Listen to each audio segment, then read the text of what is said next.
اس کا نام سائمہ تھا۔ کسی بھی لحاظ سے وہ خوبصورت نہ تھی، نہ شکل کے اعتبار سے، نہ کردار کے اعتبار سے، اور نہ ہی زبان کے اعتبار سے۔ محض 15 دن قبل میری اس سے تلخ کلامی ہو گئی۔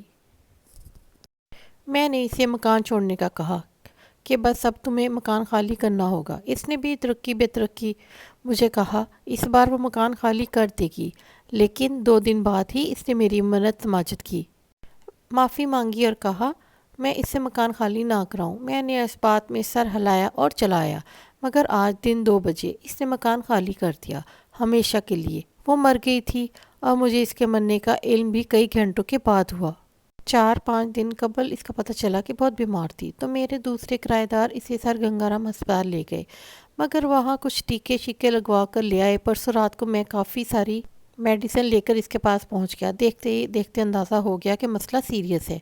میں نے اس سے اس کے نام اور نہاد شوہر کا پوچھا تو اس نے برا بھلا کہتے ہوئے بتایا کہ وہ نہیں آ رہا۔ اس کے ماں باپ کو پوچھا تو اس نے بھی بتایا کہ وہ سمجھ لے ہے ہی نہیں۔ ہمسایوں سے پوچھا جو اس کے ساتھ ہسپتال گیا تھا، اس نے بتایا ڈاکٹر آپریشن کا کہہ رہے ہیں، اپینڈکس ہے۔ میں نے کسی طرح اس کے خبیث شوہر کو فون کیا، مگر اس نے بات ہی نہ سنی۔ بھائی کو فون کیا تو اس کی بیوی نے صاف کہا کہ مرے ہماری بلا سے۔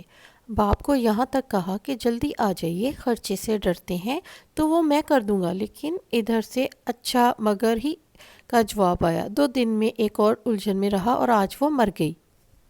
کرایہ دار ہی اسے ایمرجنسی لے گئے۔ اس کا شوہر بھی وہاں پہنچا اور اس کا بٹنوں والا موبائل لے کر وہ دوبارہ واپس نہ آیا۔ باپ بھی پہنچ گیا، مگر تب تک وہ دم توڑ چکی تھی۔ پرسوں مجھے زندگی میں پہلی دفعہ اس پہ ترس آیا۔ ایک شاید 3-4 سال کا بچہ اس کے سرہانے پانی کا گلاس لیے کھڑا تھا، لیکن وہ اٹھنے کے قابل نہیں تھی۔ آج اب تک وہ منو مٹی کے نیچے دفن ہو چکی ہوگی۔ مجھے وہ کبھی بھی اچھی نہیں لگی، مگر آج اس وقت اس کے لیے شدید دکھی ہوں۔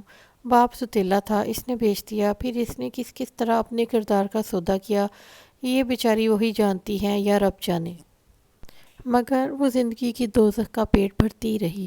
شاید پچھلے سال اس کی جوان ہوتی ہوئی بیٹی جب گھر سے بھاگ گئی تھی تو یہ مچھلی کی طرح تڑپتی رہی۔ پرسوں اس نے مجھے بتایا تھا کہ اس کے بچے گاؤں میں ہیں، وہ ان کے لیے جینا چاہتی ہے۔ چھوٹا سا بچہ دیکھ کر میں نے پوچھا اور اس کے لیے نہیں؟ تو وہ تڑپ کر بولی یہ تو میری جان ہے۔